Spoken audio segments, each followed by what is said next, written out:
America's century-long romance with the automobile, the passion has never burned brighter than with hot rods. Be they immaculate show cars, gritty racers, or somewhere in between, hot rods embody the core values that made this country great. Innovation, competition, improvisation, good looks, fast cars, and the relentless drive to succeed, as told by the legends, old and new, who lived it. This is the incredible true story of an American icon, the hot rod.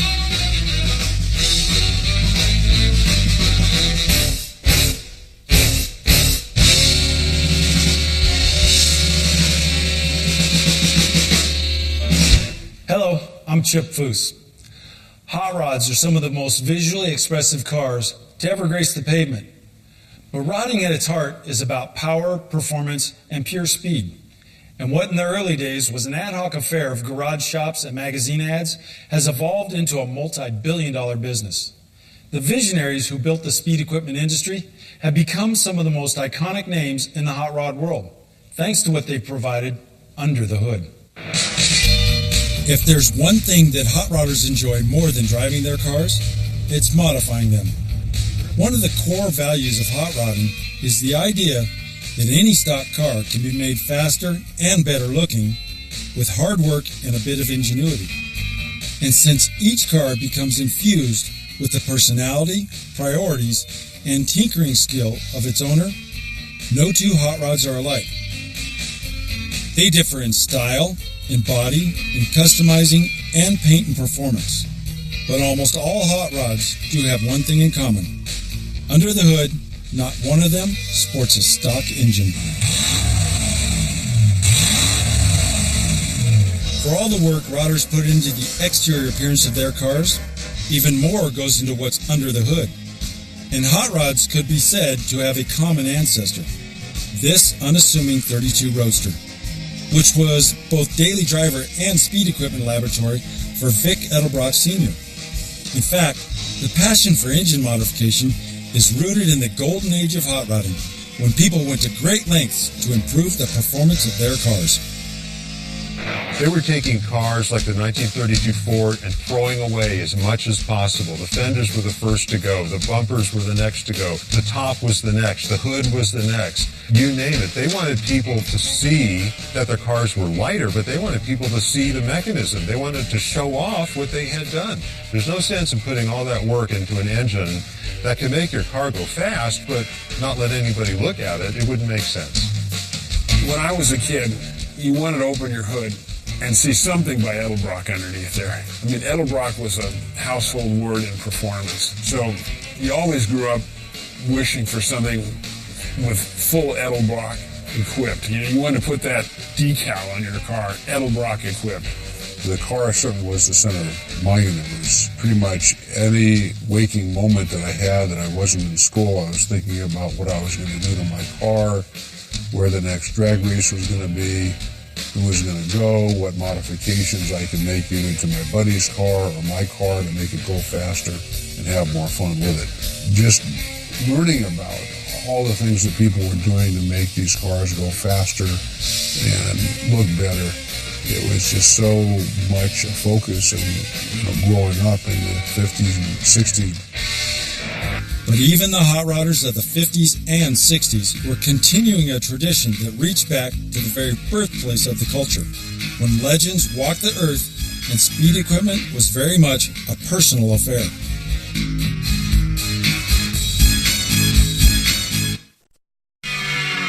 The speed equipment industry, like so many other elements that make up hot rod culture, was born on the dry lakes of Southern California. Even in the 1930s, men like Vic Edelbrock Sr. were building speed equipment in their garages and testing it out on the lakes. What they may not have known is that they were sowing the seeds for the explosion of hot rodding in the 1950s. And what you have is kind of a nucleus of people in Southern California, names that I think everybody would recognize, like Edelbrock, like Iskandarian, that unwittingly but very willingly facilitated this movement. They're the ones that help make the movement by making these kinds of products that would capture people's imagination and make them think, well, gee, maybe that cam really will do something for my car. Maybe what my car really needs is a pair of those heads or that manifold or something. And it would get them to start thinking about it. And it was cross-country, and it eventually became international. I mean, Edelbrock and Isky and Stu Hilborn and people like that, they actually legitimized it as an industry, and those parts ended up on race cars. So racing Indianapolis with the Hilborn, and when they were doing all the flathead racing at the lakes and all that, those companies all kind of came together because of the racing. And those guys made a huge contribution. I mean, they employed tons of people, and they turned on generation after generation into cars and movies, and it doesn't stop anywhere, really. You know, hot rodding is about American ingenuity at its best. The speed equipment industry typically came about, guys had an idea of how to do something better, whether it was an intake manifold, an ignition, a cylinder head, or whatever it was. If their car went a little faster than the other guys, typically people would say, well, hey, can you do that for me too? And that's literally how the business began. You made that for yourself, can you make me one? Whether it was Navarro or Edelbrock or Spalding, whoever it happened to be, that's typically how it came about. Of the men who raced on the dry lakes before the war, perhaps none did so with as much success as Vic Edelbrock Sr. Between his success on the dry lakes and his small speed equipment business, Vic Sr. was one of the first people who could be considered a professional hot rodder. He was an incredible influence on me. He not only helped me with the engines and learning how to hop up cars and to set records and stuff, but he also gave me business advice, personal advice. He was my mentor for more than just going fast. He gave me a lot of good advice on business and stuff like that, just little hints, and plus I could watch what he was doing. He was growing so fast, it was remarkable. And he just was a great guy. And as I said, he was my mentor. Seen here is Vic's first manifold, the Slingshot, which propelled his car to higher and higher speeds as he refined the engine. After the war, Edelbrock was building manifolds on a relatively retail level. But even he was unprepared for the effect that Hot Rod Magazine would have on his business. Hot Rod Magazine started, and Bob Peterson told me once that Pete was trying to get Vic to place a few ads, and Vic said, I don't need any ads. He said, but I tell you, I get phone calls all the time. You know, it's really interrupting us because these guys are calling. They're calling from Indiana. They want advice. I haven't got time to do that. So Peterson said, well, you need a catalog, and they'll know what you have. They will call. Catalog can have some information. And Edelbrock reportedly said, well, I can't do a catalog. I don't know how to do that. But Pete did, and he said, all right, I'll help you with a catalog if you place some advertisements. And they did this little catalog. I think it cost 25 cents. They were making a lot of money in these catalogs. I mean, people were just buying the catalogs, not buying the speed equipment. But the main thing was that with these orders pouring in, then Edelbrock started complaining that we don't have enough time to pump gas. And my father, he said, now you got me in this catalog. What the hell am I supposed to do? I can't get off the phone. Pete said, well, make more stuff and sell more stuff, and that's what you're going to do. And that's what he did. And Peterson said, well, maybe it's time you realize that you're not a gas station anymore. You know, there's another business here, and obviously there was. And he was one of the first advertisers in hot rod, and he knew the importance there. It went right across the country.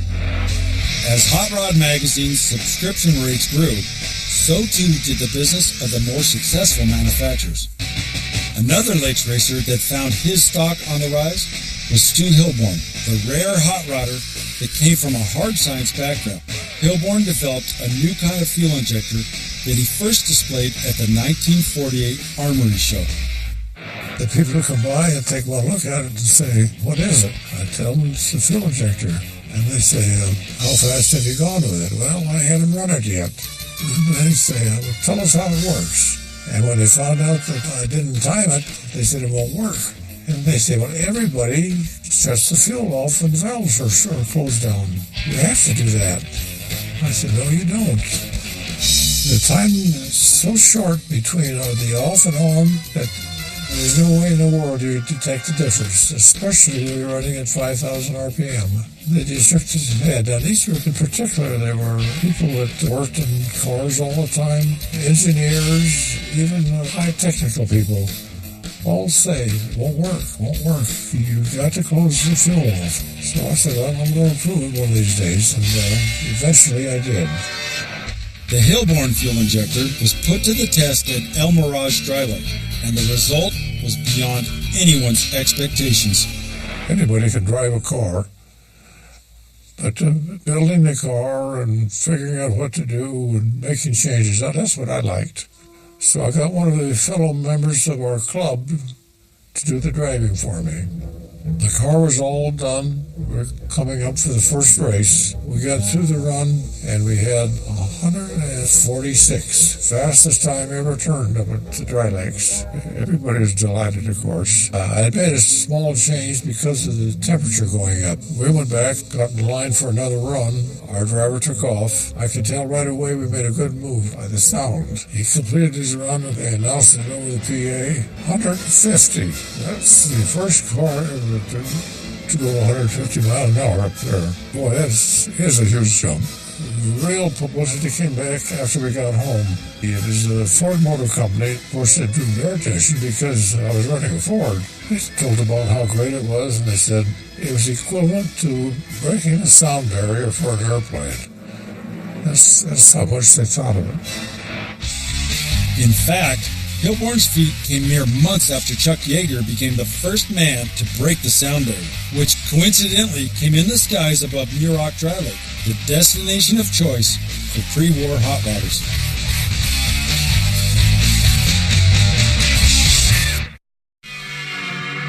Success on the Dry Lakes didn't necessarily translate into success in the speed equipment industry. To thrive in those days, you needed the right blend of expertise, swagger, and salesmanship. And it didn't hurt to have an ad in Hot Rod Magazine. Thanks to Hot Rod Magazine, the aftermarket speed industry was able to blossom. Not only did you have people becoming inspired by the finished products that were being featured in the magazine, the hopped-up cars that were completed and shown, but you had all kinds of advertisements in these magazines that you could send in your little card or give them a call and get the catalog, and that would inspire you to different directions. And a lot of those things were made right here in Southern California. A lot of that work was being done. Iskandarian, Edelbrock, local people. People would read the magazine, they would see the various ads in it and realize that there was this equipment available and start building their own cars with all the things you could buy. But the decline of the flathead engine's competitive edge in the mid-1950s forced many of these newfound industrial giants to quickly change direction, and not everyone could adapt to the new overhead valve reality. I even began to see the end of the flathead. I mean, you had to be blind not to see it. We resisted. Vic resisted. Evans resisted. Navarro resisted as long as they could, and many of them didn't survive the overhead valve change. Vic did, but it was hard even for him. But I could see what was happening. I could see the handwriting on the wall. The flathead was done, and the Chryslers were coming in. So I took my Chrysler out of my little Bonneville coupe that I ran at Bonneville, and I put it in the 25 car. And everybody thought the whole thing was done. Hot rodding was done, because it didn't have a flathead anymore. Were overhead valves better than a flathead? Good Lord. Manufacturers began to reach beyond Hot Rod Magazine advertising into the relatively new and potentially lucrative realm of sponsorship. An early pioneer was Ed Iskandarian. Like his contemporaries, Iskey started on the Dry Lakes and found his calling grinding high-performance camshafts.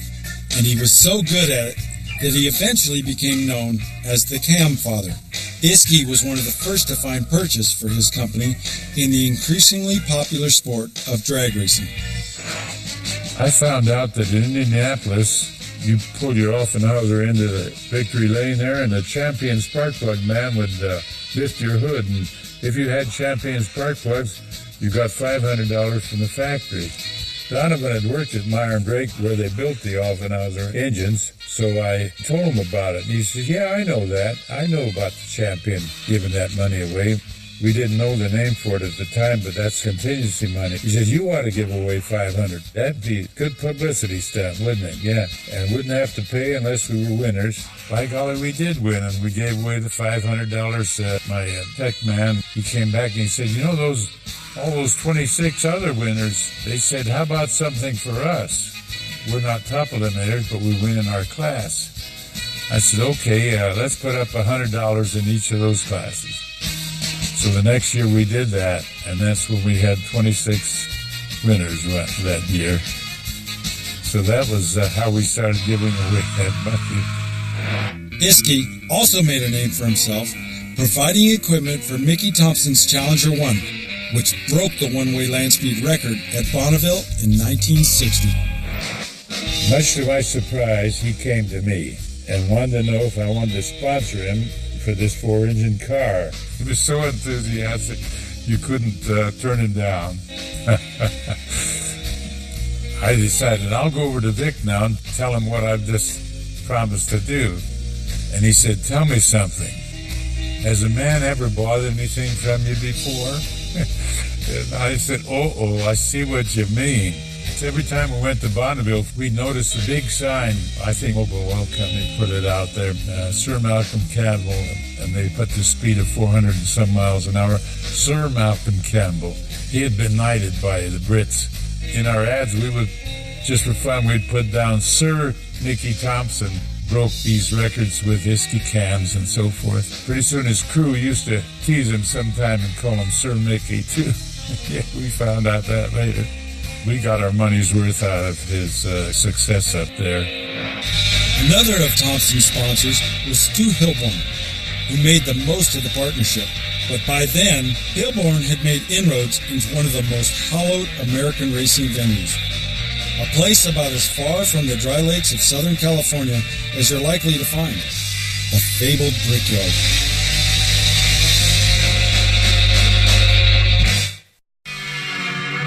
The first Indianapolis 500 was run in 1911, and for decades it was the most popular motorsports event in the country.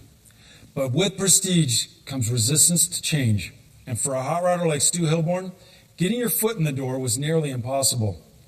But Stu believed in the power of his revolutionary new fuel injector, and he would soon make believers of race fans around the world. Yeah, when I got back in Indianapolis, I thought, now I'm going to see the world's greatest mechanics, the best equipment, and I was surprised at how lousy they were. People that didn't know what they were doing. Of course, there are good teams too, including our team, but I was just surprised at how bad some of the workmanship was. They had one constant problem back there, and that was carburetors. They blew carburetors right and left every day. I told them, I can fix that thing. All I have to do is make a fuel injector for it. We got it all done just in time for the race. They qualified the best the car ever did. They said, well, we don't know if it'll run 500 miles. So they took it off. They're giving up horsepower by not doing it. They still wouldn't put it on. But in the meantime, other people are watching. And they thought, if they can run that fast, that car, faster than they've ever run, I wonder if I could borrow it from them. So sure enough, one of them came over. He had a car that wasn't very good to start with. And he's down on the tail end on the last day that you could qualify. I said, sure, I'll be glad to help you, because I knew we'd draw customers later. So he brought this crew over. So he fires up and goes out, and he came back in. He says, I can't drive it. It's got too much power. Well, that was good news. And the reason he could tell, when he got to the point where he usually gets out of the throttle, he's way over RPM, so he had to stop. Okay, we'll change the gear ratio, which makes it go faster, but brings the RPM down where it's safer. He goes out, same thing, he comes back in again. It's still too fast. I can't drive it. Got to change the gear ratio again. The crew is smiling, because that's just what they want to hear. This time he goes out, everything's good this time. Instead of gaining the 1.5 miles an hour that he was shooting for, he gained 5. The second one wanted to borrow it. So he did virtually the same thing. Well, then the word got around, and we ended up qualifying 5 cars with the same injector. Now, how could you beat that? The next year, 1950, the Hilborn fuel injector got support from an unexpected quarter. Now Hilborn is with Fraco, which is Codes and Travers, and they have the Howard Keck Oil Company car, front-wheel drive with Maury Rose driving. They're qualified with fuel injection right off the bat.